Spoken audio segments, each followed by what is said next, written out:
Bloody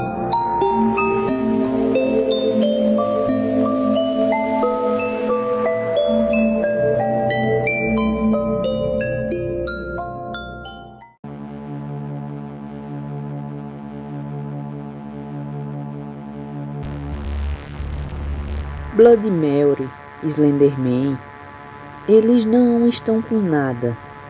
Separei para vocês algumas lendas urbanas no melhor estilo brasileiro para você ficar de cabelo em pé. 1. A Maldição do Fofão. Por volta de 1986, espalharam-se boatos de que ao desmontar o boneco Fofão, o personagem clássico do programa infantil Balão Mágico, era possível encontrar uma faca afiada, escondido próximo à cabeça do boneco. Essa lenda existe até hoje. Há quem diga ainda que quando anoitecia, o boneco atacava as crianças enquanto elas dormiam. 2. A Procissão das Almas.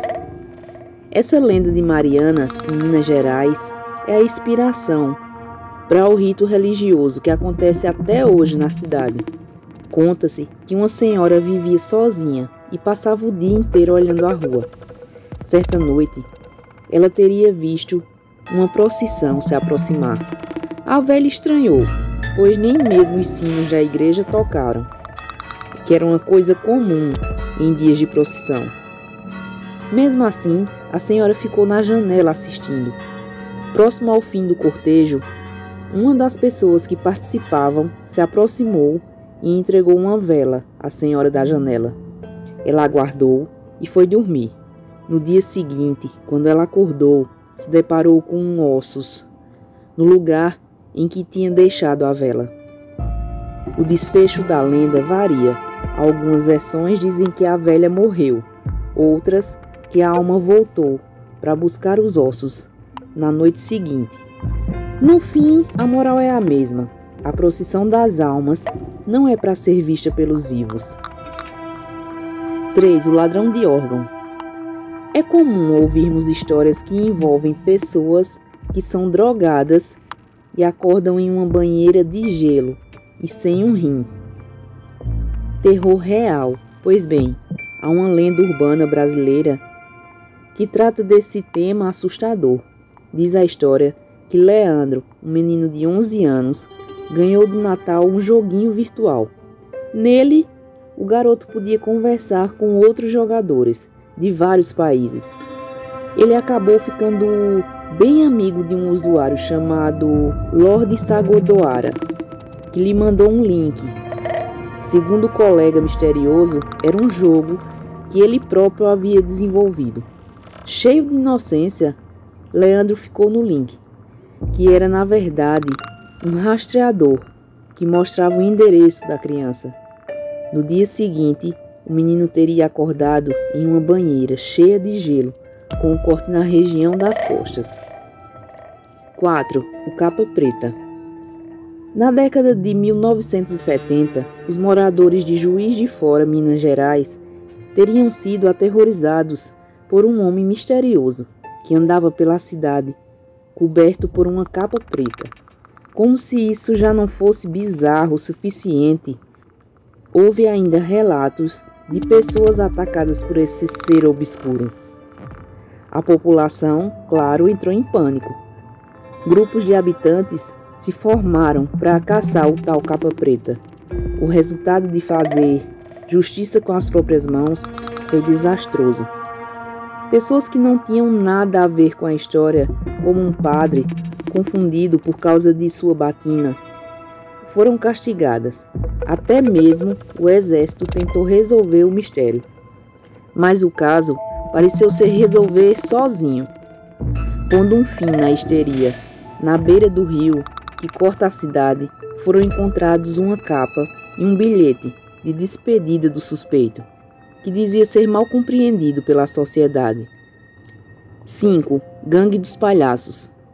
Você deve ter visto na internet e provavelmente se aterrorizado com a história de palhaços macabros que apareceram em vários países, inclusive aqui no Brasil. Mas está achando que Essa onda de palhaço sinistro é de agora? Há alguns anos, uma Kombi azul circulava pelo Brasil, sem levantar suspeitas, mas um dia crianças entraram nesse veículo e nunca mais foram vistas. Reza a lenda que os garotos foram alvo de gangue dos palhaços, que roubava órgãos. Os bandidos aproveitariam a empatia que as crianças têm pela figura cômica do circo e as atrairiam para a morte. Essa história foi tão disseminada que vários palhaços perderam seus empregos e sofreram ameaças de morte. Não é à toa que a fobia de palhaço surgiu na época em que essa lenda estava no auge. 6. A loira do banheiro. Uma lista de lendas urbanas brasileiras não estaria completa sem essa eterna diva do terror. Afinal, quem nunca tentou invocá-la no banheiro da escola? A versão mais aceita da história não é nada assustadora. Na verdade, Maria Augusta de Oliveira, nascida em Guaratinguetá, em São Paulo, no século XIX, é um exemplo de empoderamento feminino, o que, pensando bem, pode ter sido assustador para a sociedade da época. Quando foi obrigada por seus pais a se casar ainda adolescente, situação comum na época, Maria Augusta fugiu para a Europa, onde viveu feliz até os 26 anos, quando faleceu. A morte permanece um mistério até hoje, pois seu atestado de óbito sumiu. O corpo retornou ao Brasil, mas a mãe da garota se recusou a enterrá-lo, a deixando na casa da família. A jovem só foi sepultada depois que a mãe sofreu uma série de pesadelos. Anos mais tarde, em 1902, o casarão da família virou a Escola Estadual Conselheiro Rodrigues Alves, e a lenda de que a alma da jovem ainda assombrava o lugar surgiu, intensificada por um incêndio sofrido no prédio. Mas onde entra o banheiro nessa história? É aí que está o mistério. Nada liga o fantasma de Maria Augusta a banheiro nenhum. Provavelmente esse detalhe foi criado para evitar que os alunos da escola matassem aula no banheiro. Bom, essa coisa de matar aula no banheiro, eu confesso que eu já fiz. Era uma coisa assim sem graça. Porque pra que matar a aula e ficar a aula inteira dentro do banheiro? Não tem graça nenhuma. E vocês, algum de vocês já fizeram esse tipo de coisa? Ou conhecia alguma dessas histórias aí que foi citada nesse vídeo? Deixa aqui nos comentários. Nosso vídeo agora vai ficando por aqui. Fiquem todos com Deus e até a próxima.